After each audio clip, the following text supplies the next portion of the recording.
சகோதரர் பக்சிங் அவர்களின் ஊழியத்திலிருந்து விடாய் துணிக்கேற்ற வார்த்தைகள் 7ஆம் தேதி. கர்த்தர் ஒருவரே அவனை வழிநடத்தினார், அந்நிய தேவன் அவரோடு இருந்ததில்லை. உபாகமத்தின் புஸ்தகம் 32வது அதிகாரம் 12வது வசனம்.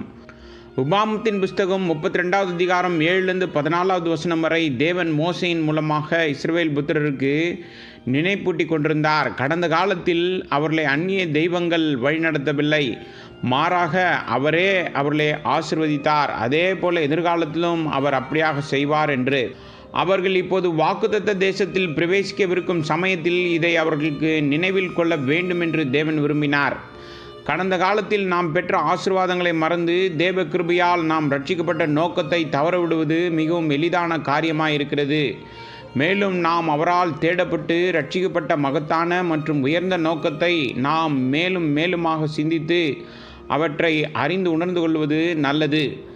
தேவனையும் அவருடைய அன்பையும் அவர்களுக்கான நோக்கத்தையும் மறந்துவிடுவது இஸ்ரவேல் புத்திரர் மத்தியில் ஒரு தொடர்ச்சியான தோல்வியாகவே இருந்தது.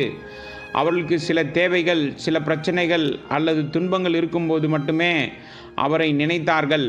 ஆனால் அவர்களின் ஜெபங்களுக்கு பதிலளிக்கப்பட்டு அவர்களின் கோரிக்கைகள் நிறைவேற்றப்பட்டவுடன் அவர்கள் மீண்டும் ஜீவனுள்ள மற்றும் உண்மையுள்ள தேவனை மறந்துவிட்டு மற்ற அந்நிய தெய்வங்களை பின்தொடர்ந்தனர்.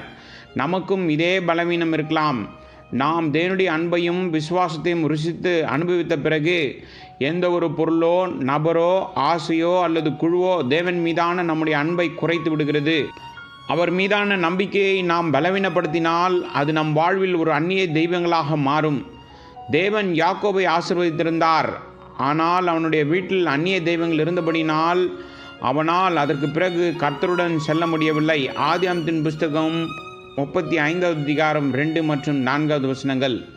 தேவன் அவனுக்கு கொடுப்பதற்கு மிகப்பெரிய ஆசீர்வாதங்களை வைத்திருந்தார், அவன் கற்பனை செய்வதை விட அதிகமான ஒன்றை. ஆனால் அவற்றை பெறும் நிலையில் அவன் இல்லை. நாம் ஏற்கனவே பல ஆசீர்வாதங்களை பெற்றிருந்தாலும் நம்முடைய அன்பான இரட்சகரிடமிருந்து இன்னும் பலவற்றை பெற வேண்டும். ஆனால் நம் வாழ்க்கையில் அந்நிய தெய்வங்கள் இருக்கும் வரை அவர் அவற்றை நமக்கு தர முடியாது. பெனியேலில் தேவன் யாக்கோபை சந்தித்த போது அவர் அவனது பெயரை யாக்கோபு என்பதிலிருந்து இஸ்ரவேல் என்று மாற்றினார், அதாவது தேவனுடைய பிரபு என்று.